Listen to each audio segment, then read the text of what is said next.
বিসমিল্লাহির রহমানির রহিম। ইসলাম প্রিয় তাওহীদি জনতা, ইসলাম প্রিয় তাওহীদি জনতা, আসছে আগামী 23শে জানুয়ারি 2026 রোজ শুক্রবার রাবেয়া খাতুন দারুল কুরআন মহিলা মাদ্রাসার উদ্যোগে চতুর্থ বার্ষিক ওয়াজ ও দোয়া মাহফিলের আয়োজন করা হইয়াছে। চতুর্থ বার্ষিক ওয়াজ ও দোয়া মাহফিলের আয়োজন করা হইয়াছে। সময় বাদ আসর হইতে, স্থান মাদ্রাসা প্রাঙ্গণ, কোকাকোলা ফ্যাক্টরির পূর্ব পার্শ্বে, টাওয়ার রোড, মধ্য হবিরবাড়ি, ভালুকা, ময়মনসিংহ। উক্ত ওয়াজ ও দোয়া মাহফিলে সভাপতিত্ব করবেন হাফেজ মাওলানা মুফতি ইয়াহিয়া সুতারপুরি, ইমাম ও খতিব, ষষ্ঠর বাজার কেন্দ্রীয় জামে মসজিদ।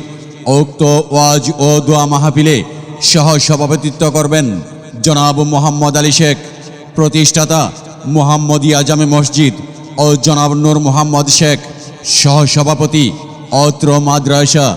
উক্ত ওয়াজ ও দোয়া মাহফিলে প্রধান অতিথি হিসেবে উপস্থিত থাকবেন জনাব হাজী জিয়াউর রহমান জিয়া, সদস্য ময়মনসিংহ জেলা দক্ষিণ, সাধারণ সম্পাদক 10 নং হবিরবাড়ি ইউনিয়ন যুবদল, বিশিষ্ট সমাজসেবক ও ব্যবসায়ী স্কয়ার মাস্টার বাড়ি। উক্ত ওয়াজ ও দোয়া মাহফিলে প্রধান মেহমান জনাব খলিলুর রহমান কলিল, বিএসএস, সাবেক প্রচার ও প্রকাশনা সম্পাদক 10 নং হবিরবাড়ি ইউনিয়ন যুবদল ও চেয়ারম্যান পদপ্রার্থী 10 নং হবিরবাড়ি ইউনিয়ন, এবং বিশিষ্ট সমাজসেবক ও ব্যবসায়ী। উক্ত ওয়াজ ও দোয়া মাহফিলে প্রধান বক্তা বিশিষ্ট মুফাসসিরে কুরআন হাফেজ হযরত মাওলানা মুফতি আবুল কালাম সরাফতি সাহেব, মোহতামিম, জামিয়া ফারুকিয়া, খিলগাঁও, ঢাকা।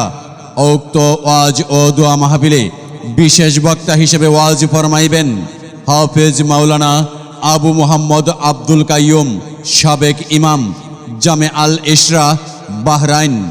উক্ত ওয়াজ ও দোয়া মাহফিলে বিশেষ বক্তা হিসেবে ওয়াজ ফরমাইবেন মুফতি শাহ মুহাম্মদ নাইম নূর, চেয়ারম্যান আন-নূর ফাউন্ডেশন। উক্ত ওয়াজ ও দোয়া মাহফিলে আরও স্থানীয় উলামায়ে কেরামগণ ওয়াজ ফরমাইবেন। উক্ত ওয়াজ ও দোয়া মাহফিলে আপনারা দলে দলে যোগদান করিয়া দুজাহানের কামিয়াবি হাসিল করুন। শুভেচ্ছান্তে মুহাম্মদ আব্দুস সুবহান, সভাপতি অত্র মাদ্রাসা। আরজ গুজার মুফতি আলী আকবর সিদ্দিকী, প্রতিষ্ঠাতা পরিচালক অত্র মাদ্রাসা। ধন্যবাদান্তে জনাব নুরুল ইসলাম জম্মান, সাধারণ সম্পাদক অত্র মাদ্রাসা। মাহফিল পরিচালনায় হাফেজ মাওলানা মুফতি জাকির হোসেন আহমদী, ইমাম ও খতিব মুহাম্মদিয়া জামে মসজিদ, ও মুহাম্মদ শফিকুল ইসলাম। সার্বিক তত্ত্বাবধানে মধ্য হবিরবাড়ির যুব সমাজ ও এলাকাবাসী। উক্ত ওয়াজ ও দোয়া মাহফিলে মহিলাদের জন্য প্রজেক্টরের মাধ্যমে ওয়াজ শোনা ও দেখার সুব্যবস্থা থাকিবে। বিশেষ দ্রষ্টব্য, অত্র মাদ্রাসায় শিশু থেকে সরহে বেকায়া পর্যন্ত ভর্তি চলছে।